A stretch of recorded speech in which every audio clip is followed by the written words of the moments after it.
ఎడారిలో జలధారలు. రచన doctor K. Job Sudarshan. చేయుటకు నీవు నాకిచ్చిన పని నేను సంపూర్ణముగా నెరవేర్చి భూమి మీద నిన్ను మహిమపరిచితిని. యోహాను 17:4.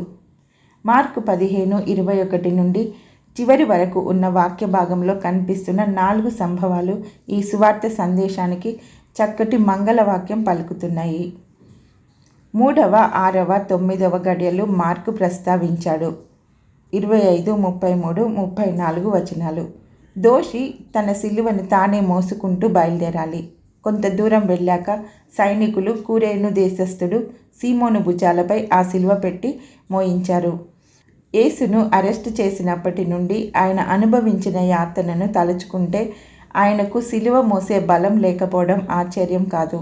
అయితే సిలువను సీమోను మోయడంలో రమ్యమైన అంతరార్థం ఉందనిపిస్తుంది.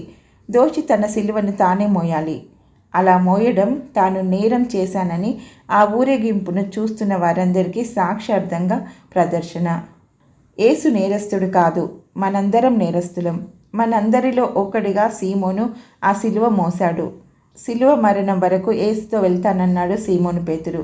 నిజంగా వెళ్ళినది కురేనీయుడైన సీమోను. సీమోను పస్కా పండుగ చేసుకుందామని యెరూషలేముకు వచ్చాడు. పస్కా బలి పశువును అక్షరాల కలుసుకున్నాడు.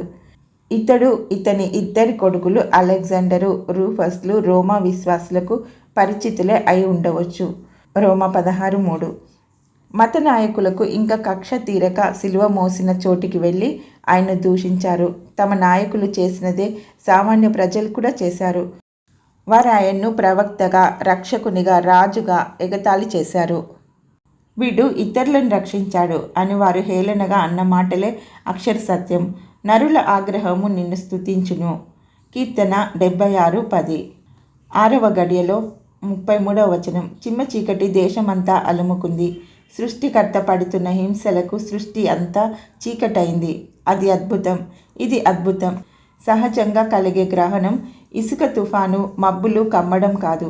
ఈ చీకటి ద్వారా దేవుడు తన ప్రజలకు సందేశం పంపుతున్నాడు. అది పస్కా దినం. ఆ కాలంలో ఈజిప్టు పైకి వచ్చిన 9వ తెగులు చీకటి. చివరిది 10వది జ్యేష్ఠ సంతతి మరణం. నిర్గమాకాండం 10:22, 11:9. కల్వరిలో దేవుని ఏకైక కుమారుని మరణాన్ని చీకటి ప్రకటిస్తున్నది. 9వ గడియ 34, 41 వచనాలు. చీకటి కమ్మక ముందు 3 మాటలు ప్రభు పలికాడు. చీకటిలో పూర్తిగా మౌనం దాల్చాడు. ఎందుకంటే మన కోసం ఆయన పాపంగా చేయబడినది అప్పుడే. కొరింథీ 2వ పత్రిక 5:21. మళ్ళీ 9వ గడియలో ఆయన నోరు విప్పాడు. సమాప్తమైనదంటూ తన ఆత్మను తండ్రి చేతికి అప్పగించాడు. భూకంపం. ఆలయం తెర చినగడం వెనువెంటనే తన మరణం ద్వారా సేవకుడు కొత్తది, సజీవమైనది అయిన మార్గమొక దానిని తెరిచాడు. హెబ్రీ 10:12 నుండి 22 వరకు. ధర్మశాస్త్రాన్ని ఇస్తున్నప్పుడు కూడా భూమి కంపించింది. నిర్గమాకాండం 19:16 నుండి 18 వరకు. యేసుక్రీస్తులో ధర్మశాస్త్రం ఈడేరినప్పుడు కూడా భూకంపం కలిగింది. ధర్మశాస్త్ర సంబంధమైన శాపం తీరిపోయింది.